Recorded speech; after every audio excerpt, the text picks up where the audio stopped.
Salut famille, toujours la voix de Tikenja de Gozo avec la famille Génération Consciente. Pire respect à toute la MIFA, pire respect à toutes les mousseaux doucement de Tumarande. Que Dieu nous aide tous les aventuriers. Moi, Chaman Fola, ni bête que au PB c'est la voix de Tikenja de Gozo avec la famille Génération Consciente. Sranante,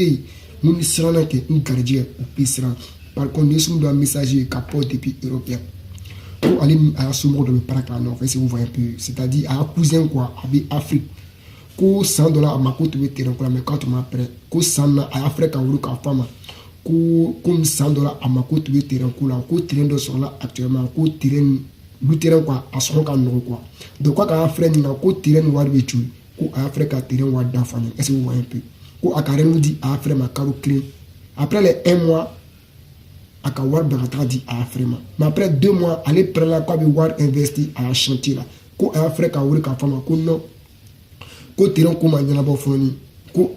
ayi doucement ko ale ka terrain warta ka garder banki la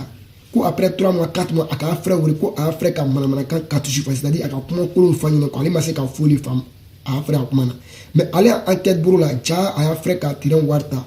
ka sa mobile la taxi ayre quoi tu sais faut ka kuma téléphone a frère ni Afrique quoi tu sais mo be na Europe kono mo be tunga mo dukume mo bo re jen ko la ka se ka koke Afrique kasi ka koke o ya sumo yi albe latin ko lu chapa sumu na kuma fota la ko sanyi saba ko ale be para que la poubelle la aventure pekalo européen pekalo bengolo pekalo poubelle bara Europe kono amano mo degume Europe kono o bo wari frafra non ka kasi ka koke Afrique kasi ka koke o ya sumo yi albe latin ko lu chapa tu sais tout le monde est dameno souvent ibi banka ko do kay faso la. Mais il nana se Europe quand j'étais juge devant le juge des juges. Il batte. Ibi banka goudron balier il fait. Ibi banka nanoko. Ibi banka musrawa ko Afrique konoy. J'ai dit bien, ni c'est la Europe konoy. Il batte. Ni kamen konte ni keke. Ça keke. Oka flyer là. Donc ni tu es message ka fo africain penyene. Na afro be tunga na afro ka warba kata dama. Ko ka do o jana ko la ay jija abo war to ta ka do o jana ko la no lu fana bola karama ka fako no na war bo Europe ko ka bakata Afrique ta dina sumoma war be dula jana ko la ke abo to motiver abe kura ye do luma mais no lu somna ka fako war ta la war be dula ko bora la ke abo moral cassé abo décourager tout ma no de sunu akuma fota la ko sandi saba ale be para que la poubelle la aventure bekalo bengisi bekalo poubelle baradinte mo bo re degi kase ka koke Afrique kono ale ka jate bo ka tiresa ka war bo ka tiresa ale pressa quoi be war investir mais terrain massa est-ce que lui be se kala lui se kala frère ça il be mobile ne frais subito il be mobile ne frais tout de suite ka tiresa ka planer aba lulo ko abamso na fache ko ale lomé ou ya loisir wari ana telemso na pino c'est à famille complet quoi aller lomé na famille complet ya loisir wari Europe kono c'est pas facile de tu sais kato Europe kono ki loni moko kunya étant moko bi Afrique ikan ka yan bonsra ikan ka Dominique ikan ka yan tasu sra ka wado fana garder ka c'est ka koke Afrique atlatuni ka ya parent ya loisir wari sra ke étant il est Europe champion aventure no donc badon fay be abadon be tungana tu sais na fera ko badenya ke il est né ka ambola kolon na ame famille keneke o krole ko ambente ka no chapa an kan ka te kelemi ne be dusuta kana aventure ne be dusuta ka tra tungana ka tra fini sini an bebe se ka hero sur la sini an bebe se ka nafa so mais ne ka dusuta kana tungana albe ne tchanane kofe est-ce que amese ka ambasser antese ka ambasser champion ibe mobile ne frekata lu terrain sans abeta lulo tu sais muso mena tungana ke ka hero so ka ba kofero fleke a muso ka do ma ngate kede mais akado sunu kala horonye anana tungana aka hero so a passer a somo ma ku le me lulo kan woro ba bla kono ka kadu kan famu bla kono an kan ko muso tanu. Big respect à toutes les mousseaux doucement de Toumarande. Que Dieu nous aide tous. Avant tout, tu sais, avant tout, les dames, on le fait souvent. Souvent, il y a banque à bras de Afrique, mais il y a un il batte. mɔgɔ b'o yɛrɛ jɛn ko la ka se ka ko kɛ Afrique kɔnɔ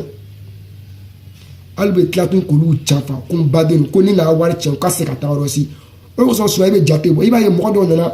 Europe kɔnɔ yan olu bɛ fɛrɛ ka baara kɛ ni o tericɛw ye mɔgɔ dɔw b'o ta kojugu ye parents dɔw b'o ta kojugu ko i tun bɛ nana Europe wagati la k'an ka duwawu kɛ k'a taara se a k'i ba a y'a somɔgɔw la a bɛ commencer ka affaire kɛ ni a partenaires ye tu sais k'i to Europe kɔnɔ yan ni ko k'i bɛ baara kɛ ni i partenaires ye i ta olu bɛ Afrique n'olu k'i janfa kɛ a teriya bɛ se ka tiɲɛ mais i baden dɔ i bɛ se ka ko n teri kɔrɔ mais i bɛ se ka k'i baden kɔrɔ badenya ka gɛlɛn badenw f'an ye kɛ hɔrɔn f'an ye gbɛ ɲɔgɔn ye an y'an gbɛ ɲɔgɔn ye quoi tu sais ne mɔgɔ nana aventure la n'a bɛ baara kɛla ɲɔgɔn fɛ je dis bien sanji 10 a bɛ confiance k'i la tele kelen ni ka confiance tigɛ man ko kalo kelen dɛ a se ka layɛ fo ka taa dunuya wuli donc a ye kɛ hɔrɔn ye ni mako bɛ fɛn na i y'a fɛrɛ fɛ tunga na kɛ i b'i fɛrɛ wele k'a fɔ ko vraiment n mako tun bɛ wari dɔɔni na ka mobili san ou bien n mako tun bɛ wari dɔɔni na ka commerce kɛ an bɛ sogorɔ tɔgɔ faamu a ka wari bɛɛ ka taa di ma ile ko non ko a ka lutire dɔ sɔrɔ moyen cher ale k'a jatew bɔ ele k'o ta ka mobili san ale mako sera a y'a terrain ma sisan k'a bɛ wari investi a y'a chantier la terrain tɛ yen olu bɛ se ka olu tɛ se k'a lɔ tu sais n'a ma détail k'a tɛ faamu Europe filɛ mɔgɔ tɛ baara kɛ kunfɛ Europe kɔnɔ Europe filɛ i bɛ mɔgɔ dɔw ye yan o ka baara sɔrɔ sanji 2 baara sanji 1 baara